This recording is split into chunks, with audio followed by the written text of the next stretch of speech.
Teman-teman dan sahabat semua, jadi beberapa waktu yang lalu saya sempat membuka salah satu komentar dari sahabat kita yang singgah di video saya sebelumnya. Dan kemudian beliau menanyakan tentang hal ini. Bang Ruski, jadi entok saya semakin lama sepertinya bobotnya semakin berkurang. Mohon pencerahannya. Faktor apa yang menyebabkan hal itu bisa terjadi? Nah, ini akan sangat menarik sekali untuk kita bahas karena hal ini juga sering kali terjadi dan dirasakan oleh mereka-mereka peternak pemula ya teman-teman. Nah, untuk pemula jangan sampai di skip, jangan sampai lewatkan video ini sampai benar-benar teman-teman pemula ini bisa mendapatkan manfaat dari video ini. Untuk mendapatkan hasil yang maksimal di dalam menjalankan usaha peternakan entok, tentu saja sangat diperlukan cara-cara yang baik dan juga benar ya teman-teman. Karena menurut saya tidak semua cara baik itu benar. Saya bisa contohkan seperti ini. Jadi kita sudah baik memberikan pakan anak entok usia 1 hari misalnya. Kita sudah baik karena kita sudah merawat dan mencoba untuk bertanggung jawab atas ternak kita. Itu sudah baik. Nah, kemudian yang membuat tidak benar adalah ketika kita salah di dalam pemilihan atau memberikan jenis pakan yang tepat untuk anak entok usia 1 hari. Ya, misal kalau yang namanya di toko ternak itu sudah disediakan berbagai macam umur, ya. Terkadang banyak pemula yang nekat. Jadi entok usia 1 hari ini diberikan pakan dengan jenis pakan yang justru malah usianya sudah 3 minggu ke atas, bahkan 1 bulan. Yang mana jenisnya sudah kasar, ya. Bagaimana mungkin entok-entok ini akan tumbuh dengan sempurna dan baik ketika kita sendiri salah untuk memilih jenis pakan yang layak untuk mereka, yang ideal untuk mereka, ya. Karena seperti kita ketahui bersama bahwa anak entok usia 1 hari itu sampai kepada 1 minggu sebaiknya kita gunakan jenis pakan yang sifatnya itu lembut, tepung, dan itu sudah disediakan di toko ternak. Nah, jadi saran saya jangan kemudian kita melanggar tatanan yang ada, ya. Ketika kita mau sukses, ketika kita mau maksimal mendapatkan hasil dari usaha ternak entok kita, ya, itu yang saya maksud dengan kita memerlukan cara yang baik dan juga benar.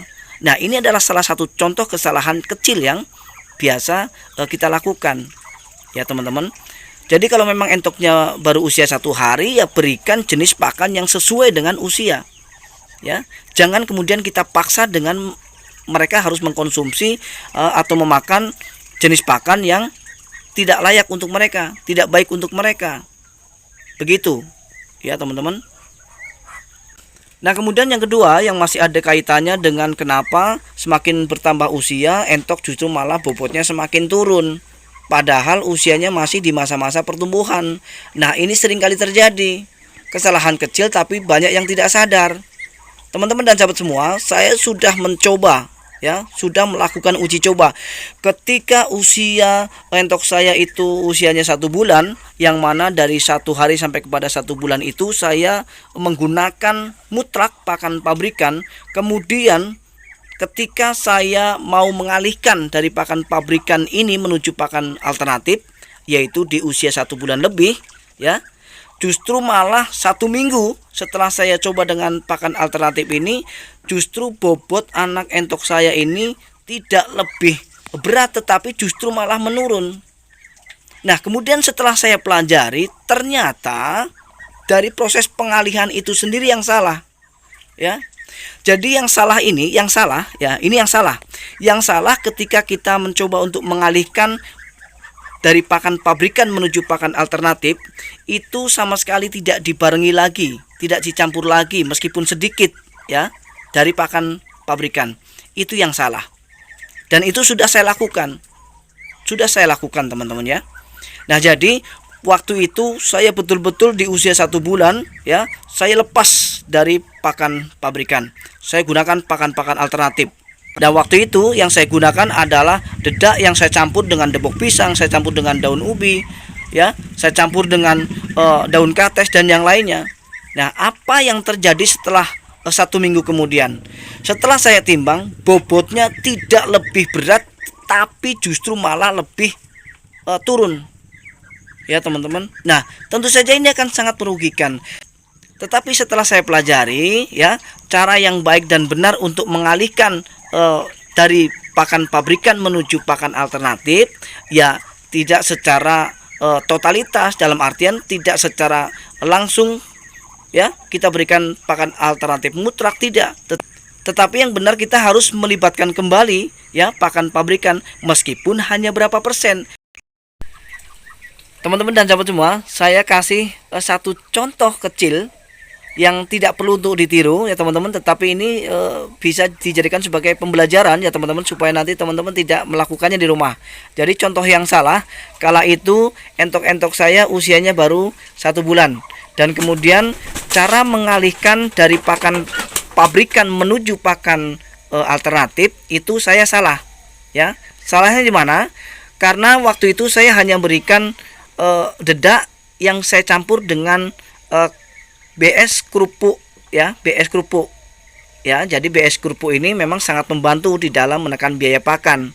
Tetapi salahnya pada waktu pertama masa pengalihan dari pakan pabrikan menuju pakan alternatif, saya kemudian langsung meninggalkan pakan pabrikan, sama sekali tidak dicampuri ya, meskipun berapa persen pabrikan. Jadi saya langsung gunakan mutlak pakan alternatif ya, yang mana kadar proteinnya ya kita tidak jamin. Ini adalah salah satu contoh yang salah yang ternyata tidak perlu untuk ditiru. Dan ini betul-betul bisa menyebabkan bobot entok justru tidak semakin meningkat tetapi semakin menurun, dan itu sudah terjadi ya. Nah, tetapi sekarang apa yang terjadi teman-teman dan sahabat semua ya, dari kesalahan itulah kemudian saya belajar. Ternyata memerlukan cara yang baik dan juga benar ya di dalam proses pengalihan dari pakan pabrikan menuju pakan alternatif.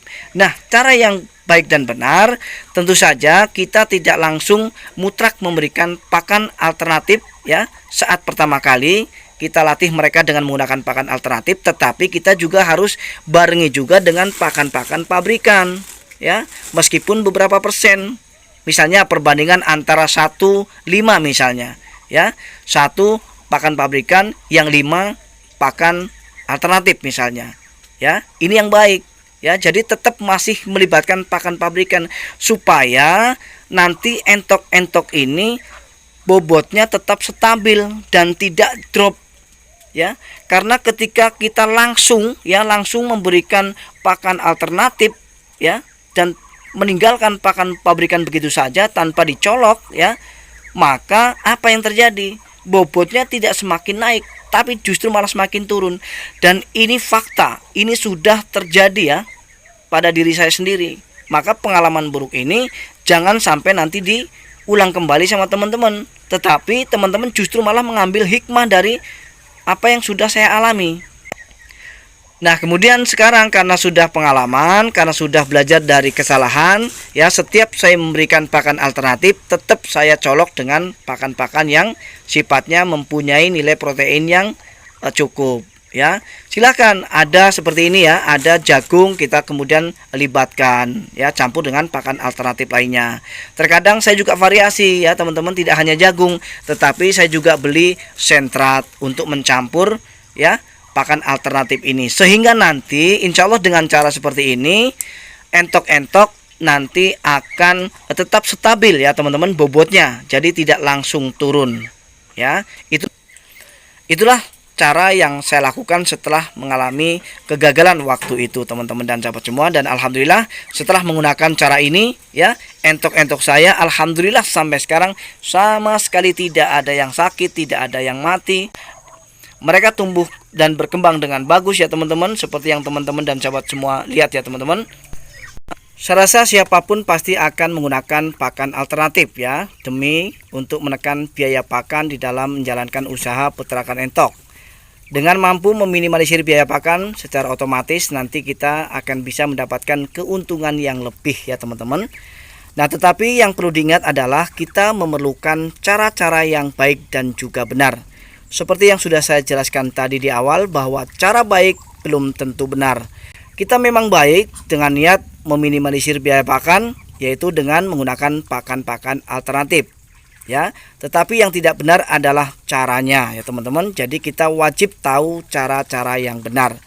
Baik teman-teman dan sahabat semua, akhirnya saya harus menutup dulu video ini. Kesimpulan daripada video ini adalah kita harus menggunakan cara-cara yang baik dan juga benar di dalam menjalankan usaha peternakan entok supaya kita bisa mendapatkan hasil yang maksimal. Akhir kata, saya Rizky Bikatra undur diri. Mohon maaf atas segala kekurangan. Kita akan berjumpa kembali di video-video Rizky Bikatra selanjutnya. Assalamualaikum warahmatullahi wabarakatuh.